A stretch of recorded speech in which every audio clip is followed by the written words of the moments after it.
social counter-revolution in Britain. Workers in Britain are suffering an ongoing and devastating decline in their living standards. Every week brings a fresh report highlighting falling wages, rising unemployment and worsening hardship. Working-class living standards have already regressed below where they were more than 30 years ago. According to a report by the New Policy Institute, the share of gross domestic product, GDP, going to wages has fallen from 58% in 1978 to 53.8% today. This represents a cumulative wage loss of £1.3 trillion, including £60 billion in 2011 alone. The wages to GDP ratio in 1978 already represented a sharp fall from the post-war high of 66.5% in 1975. The wages of the poorest fifth of workers were 43% lower in real terms in 2011 than in 1978. Middle-income workers have seen their wages fall in value by 36%. This regression has accelerated since the eruption of the financial crisis in 2008. Nearly 3 million people have been thrown out of work at some time or other since then, 1 person in every 10. Those of the 2.7 million made redundant in the past 4 years who have managed to find new jobs are on average taking a staggering 28% wage cut. Many have not found work, and 30,000 more workers are losing their jobs each month. The cumulative official unemployment total is rising inexorably towards the 3 million mark. This figure includes over 1 million young people. Even so, it massively underestimates the real numbers without work or working only part-time. Fully 270,000 public sector jobs were destroyed permanently last year as part of the £130 billion in cuts being imposed by the Conservative/Liberal Democrat coalition. Included in this total are 71,000 education workers and 31,000 from the National Health Service. The public sector workforce has declined to 5.94 million, accounting for 64% of jobs destroyed. However, a third of job losses are in manufacturing. And the third year of a public sector pay freeze that has led to a 13% fall in real wages is matched by pay cuts across the private sector. The proportion of workers getting a pay rise has dropped from 2/3 in 2008 to less than half in 2011, leaving the average worker £3,000 a year worse off.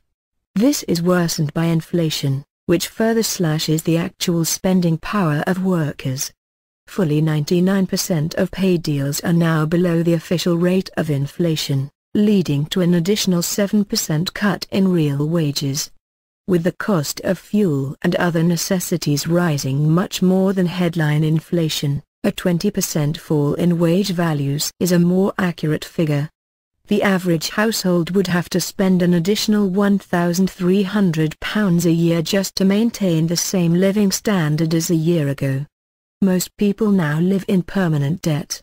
More than 17 million people, 35% of the population, have used an overdraft in the past 12 months, with over a quarter, 27%, going into the red just 15 days after being paid.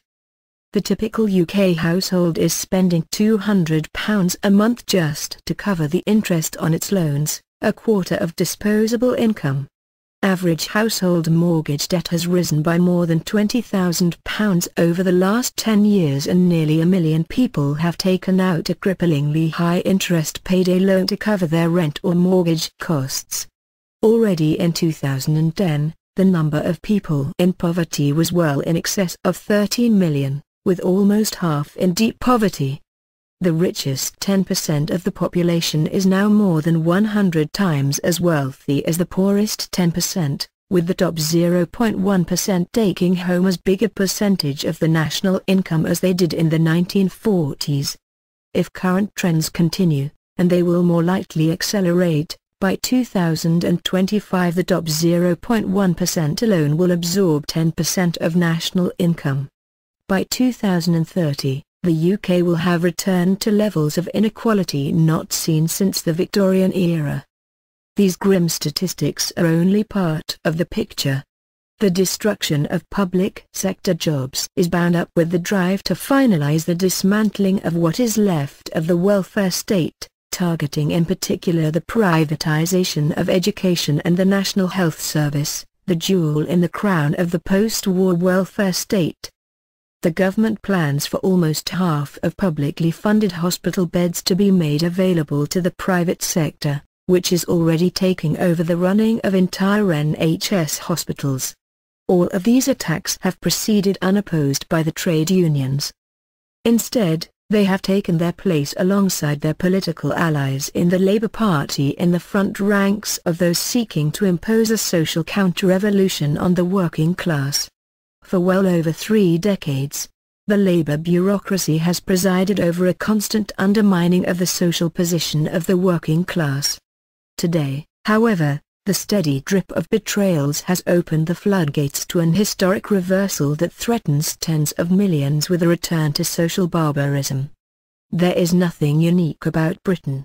The same or worse is taking place in Greece, Spain, Italy, Ireland and even Europe's economic powerhouse, Germany.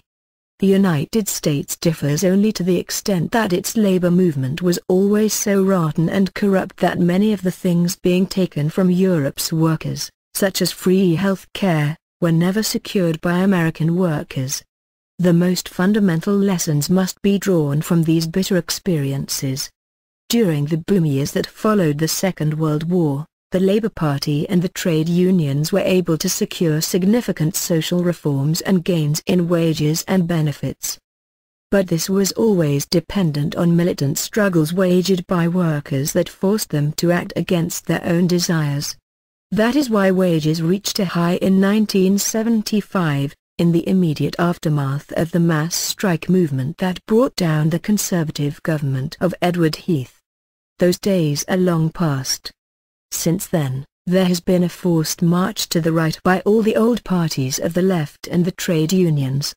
Responding to the dictates of the global financial elite, the bureaucracy abandoned its previous strategies based on national economic regulation and class compromise in favor of untrammeled support for the market and the direct imposition of wage cuts and layoffs.